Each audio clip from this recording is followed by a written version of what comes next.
భారతదేశ నేలపై ముస్లిం రాజులను గజగజ వణికించిన యోధుడు మరాఠా రాజు ఛత్రపతి శివాజీ.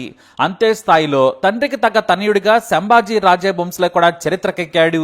అయితే ఇప్పుడు చావా సినిమాతో శివాజీ కొడుకు చరిత్ర తెలుసుకొని అంతా ఎమోషనల్ అవుతున్నారు. తమకు పైపైన తెలిసిన యోధుడి కథను వెండితెరపై చూసి ఒక్కొక్కరు హరహర మహాదేవ్ అంటున్నారు. అసలు హిందుత్వం మీద శివాజీకి ఎందుకంతటి మక్కువ కలిగింది? కొడుకు సంభాజీ ఎలా యోధుడయ్యాడనేది ఈ స్టోరీలో చూద్దాం.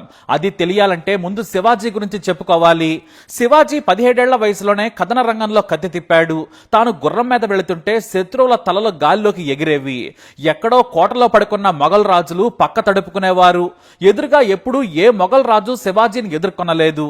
కేవలం వేలాది సైన్యాన్ని ముందు పెట్టి పిరికి పందల్లా యుద్ధం చేశారు. ఎందుకంటే శివాజీ ధైర్యం, యుద్ధ వ్యూహాలు వారికి మతి పోగొట్టేవి. అప్పటి వరకు మొఘలులు ఆచరించిన యుద్ధ తంత్రాల్లోని గుట్టును కనిపెట్టిన శివాజీ వాటిని వారిపైనే ప్రయోగించి పారిపోయేలా చేశాడు. గెరిల్లా యుద్ధాన్ని ప్రపంచానికి పరిచయం చేసిన రాజు ఛత్రపతి శివాజీ. దేవుడంటే విపరీతమైన నమ్మకం. హిందూ మతాన్ని పునరుద్ధరణ కోసం ఆయన నిత్యం శ్రమించారు. అలా అని ముస్లింలను తన రాజ్యంలో ఎప్పుడూ ఇబ్బంది పెట్టలేదు. మొఘల్ రాజుల మాదిరిగా తమ మతంలో చేరమని ఆడంగి వేషాలు వేయలేదు. నా రాజ్యంలో ఉన్నవారు సంతోషంగా ఉండాలన్నదే ఆయన తత్వం. అంతెందుకు, శివాజీ రాజ్యంలో ముస్లింలకు కూడా పదవులు ఇచ్చారు. కానీ మొఘలులు మాత్రం మెదడు లేని మూర్ఖపు పాలన చేశారు. రాక్షసుల మాదిరిగా దేశం మీద దాడి చేశారు. అందుకే వారికి ఉచ్చపోయించారు ఛత్రపతి శివాజీ. తాను ఉన్నంత వరకు మరాఠా నేలపై ఏ ముస్లిం రాజైనా సరే అడుగు పెట్టాలంటే వణికిపోయేవాడు. అందుకే ఎవరో టచ్ కూడా చేయలేదు. శివాజీ నిత్యం భవానీ మాతను పూజించేవారు. ఆయనకు ఆ భవానీ మాతే ప్రత్యక్షమైన ఖడ్గం ఇచ్చిందనే మాటలు కూడా నాడు వినిపించేవి. చాలా మంది నమ్మేవారు కూడా. అయితే భవానీ మాతను పూజించడానికి, ధైర్యానికి, యుద్ధ తంత్రాలకు వెనకున్నది శివాజీ తల్లి. కొడుకంటే ఆమెకు పంచ ప్రాణాలు. తల్లిదండ్రులు షహాజీ, జిజియాబాయ్. తనకు పుడుతున్న కొడుకులు వరుసగా చనిపోతుంటే ఈసారి పుట్టే కొడుకు బతికుండాలని ఆమె తన ఇష్టదైవమైన పార్వతిని పూజించారు. పార్వతిని మరాఠాలు శివై అని పిలుచుకుంటారు. ఆమె కోరిక నిజంగానే నెరవేరింది. తన కొడుకుకు పార్వతి పేరు కలిసొచ్చేలా, శివుడి పేరు ఉండేలా శివాజీ అనే పేరు పెట్టారామె. అంతేకాదు, చిన్న వయసు నుంచే ధైర్యం నూరిపోశారు. కత్తి యుద్ధం నుంచి క్షత్రియ విద్య వరకు అన్నింటినీ తల్లే దగ్గరుంచి నేర్పించారు. ఇక గుర్రపు స్వారీని దాదాపు కొండదేవు దగ్గర నేర్చుకున్నారు ఆయన. అయితే హిందూ మత విశ్వాసం భవానీ మాతను ఇష్టపడటానికి ఓ కారణం తల్లి, మరో కారణం మరాఠా భక్తి ఉద్యమకారులైన సంత్ తుకారాం. ఇటు తల్లిని దైవంగా చూసే ఆయన భవానీ మాతను కూడా అంతే ఇష్టంగా కొలిచేవారు. మహారాష్ట్రలోని మరాఠీలను యాంకం చేయటమే ఆయన లక్ష్యం. మొఘలులను, అలాగే చిల్లరగా ఉన్న ఇతర ముస్లిం రాజులను ఈ దేశం నుంచి తరిమివేయాలన్నదే శివాజీ లక్ష్యం. ఆయన 17 ఏళ్ల వయసులోనే యుద్ధం చేయాల్సి వచ్చింది. ఎందుకంటే మొదట ఆయన చిన్న వయసులోనే రాజుగా పట్టాభిషేకం చేస్తే పక్కన ఉన్న చిన్న చిన్న రాజులు కూడా గుర్తించలేదు. కానీ ఆ తర్వాత శివాజీ ధైర్యం, యుద్ధంలో చెలరేగుతున్న తీరు చూసి అందరూ వంగి దండం పెట్టారు. అలా మరాఠా సామ్రాజ్యాన్ని మెల్లిగా విస్తరించడం మొదలు పెట్టారు. హిందూ ఆలయాల రక్షణ నుంచి భక్తికి ఆయన ప్రాధాన్యం ఇచ్చేవారు. ప్రజలు సైతం పన్నులతో ఇబ్బందులు పడకుండా వారి క్షేమమే తన లక్ష్యం అనేలా పాలన చేశారు ఆయన. తిండి లేని వారికి ఉచితంగా తిండి నుంచి వారికి రక్షణ కూడా కల్పించారు. ఇంకా చెప్పాలంటే ప్రతి పేదవారిని ఆయన తానే పోషించారని చెప్పొచ్చు. పాలనలో ఆయన సమర్థత దేశమంతా తెలిసింది. ఔరంగజేబు ఎన్నిసార్లు యుద్ధానికి తన సైన్యాన్ని పంపినా సరే తలలను కానుకగా పంపేవారు. ఏ రాజైనా సరే బెదిరించి కుట్రలు చేసినా కూడా వాటిని తిప్పికొట్టేవారు. తన రాజ్యంలో మహిళలకు అమితమైన గౌరవం ఉండేది. ప్రతి పరాయి స్త్రీలో తల్లిని చూడాలని చెప్పేవారు ఆయన. ఎవరైనా మహిళల పట్ల తప్పుగా ప్రవర్తిస్తే కఠిన శిక్షలుండేవి. చదువులో కూడా ఎంతో గొప్ప ప్రతిభ చూపించారు శివాజీ. తన సామ్రాజ్యాన్ని మొఘలుల నుంచి కాపాడటంలో శివాజీ తర్వాతే ఎవరైనా. ఆయన బ్రతికి ఉండగా ఏ ఒక్క రాజు మరాఠా సామ్రాజ్య పొలిమేరలో కూడా రాలేదు. మరాఠాలందరూ ఒక తల్లి బిడ్డలే అని అందరికీ ఆయన గొప్పగా చెప్పారు. నేటికి మా సంస్కృతి మాదే అని మరాఠాలు చెబుతున్నారంటే అది శివాజీ నేర్పిన విద్యే. ఐకమత్యమే మనకు శ్రీరామ రక్ష అని నిరూపించారు. అయితే 1680లో శివాజీ ఆకస్మిక మరణం చెందారు. దీంతో మిగిలిన బాధ్యతంతా కూడా 17 ఏళ్ల వయసులోనే కొడుకు సంభాజీ రాజే బౌన్స్లేపై పడింది. తన తండ్రి నుంచి వీరత్వం తెలుసుకున్నాడు. ఇక తన తల్లి 2 ఏళ్ల వయసులోనే చనిపోవడంతో నానమ్మ జిజియాబాయ్ దగ్గరే గడిపాడు. అయితే కొడుకు కంటే మనవడిని వీరుడిలా తీర్చిదిద్దారామె. చిన్నప్పటి నుంచే చదువు, యుద్ధ రంగంలోని తంత్రాలు సహా పార్వతీదేవిని పూజించడం అన్నీ నేర్చుకున్నాడు.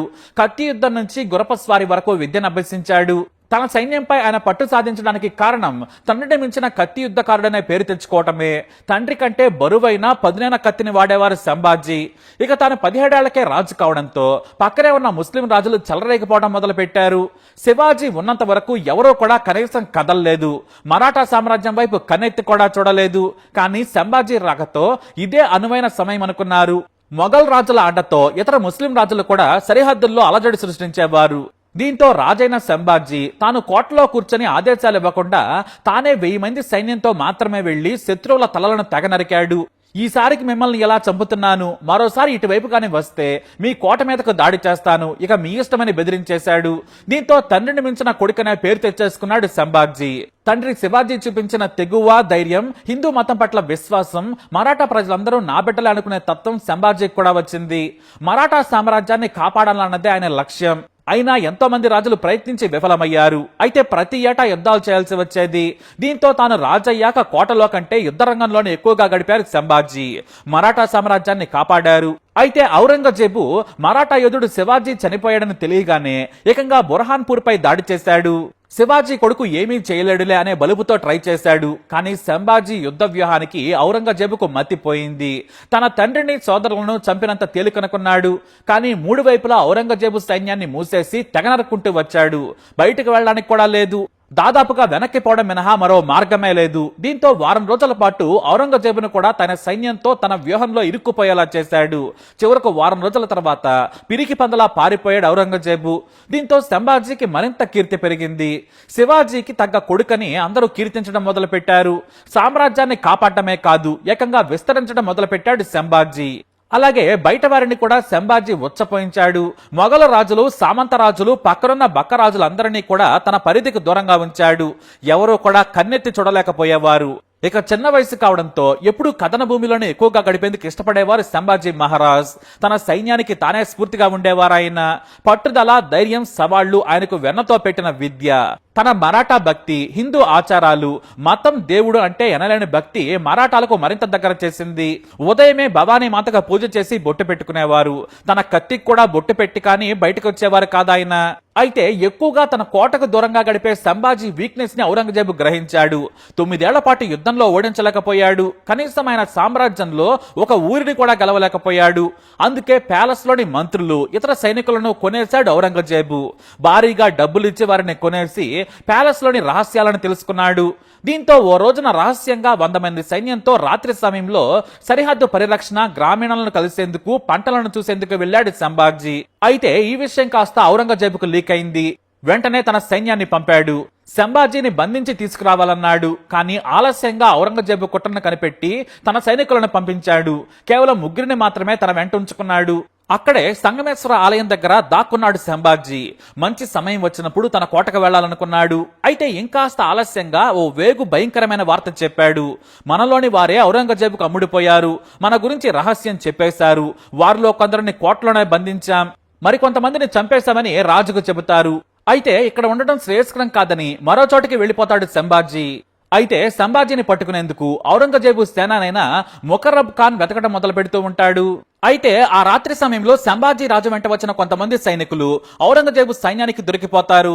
ఆ తర్వాత సంభాజీ కోసం వెతకగా అటవీ మార్గంలో ఉన్న ఓ ఆలయంలో సంభాజీ ఉన్నాడని గుర్తించి పట్టుకుంటుంది ఔరంగజేబు సైన్యం.